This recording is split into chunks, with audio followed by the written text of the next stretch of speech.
former CIA official. He's also a co-founder and managing principal in the Chertoff Group, now a security firm.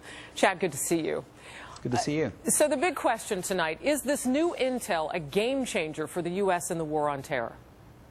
I think, honestly, the jury's still out. If you look at just the fact that the Department of Homeland Security has not yet moved to elevate our Homeland Security alert status, they have two switches. One can go to what's called elevated, and the other is eminent.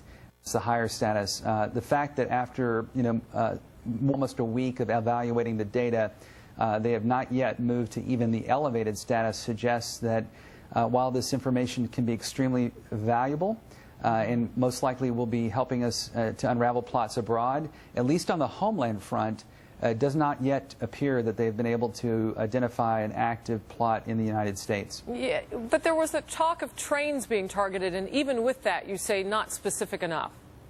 Correct. I mean, if you look at, again, the new system, what's called NTAS, the National Terrorism Advisory System, which is a change from the prior system, it only has two switches. And so there was an alert that was sent out to law enforcement at a lower level that just sort of generally advised that there was an ambiguous but yet not specific plot against transportation, but that was not sufficient to reach the elevated threat level. So if you go back and look at the war against Hitler, for example, when we broke the Enigma code, that was huge. It resulted in great successes against the Germans.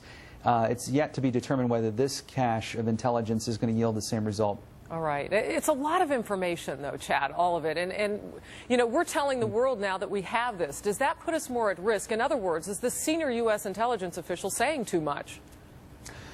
I think he's doing it in a calculated way. And if you think about it, to borrow from pop culture, if you think about David Letterman when he was being blackmailed, he basically came out and preempted the blackmailer on national television.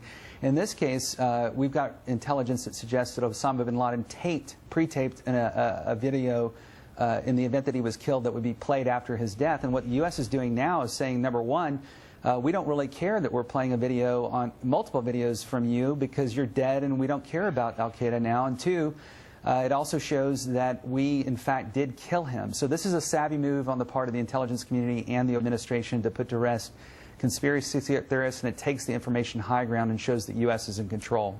You know, there's a lot of talk about who really gets the credit for taking out Osama bin Laden, and you say it's simple and it's more than one president.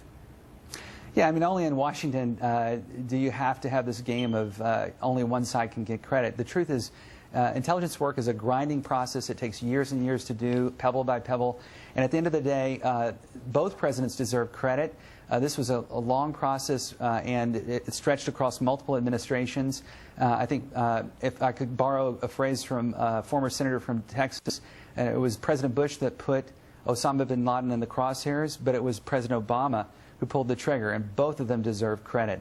And it sends an unambiguous signal to our enemies worldwide, whether you're Hitler in a bunker or Saddam in a spider hole or Osama bin Laden in a covert city compound, we will seek you out anywhere in the world and we will bring you to justice. All right. Chad Sweet joining us tonight for a little perspective on all of this breaking news today. Thank you very much, Chad. Thank you. Well, while the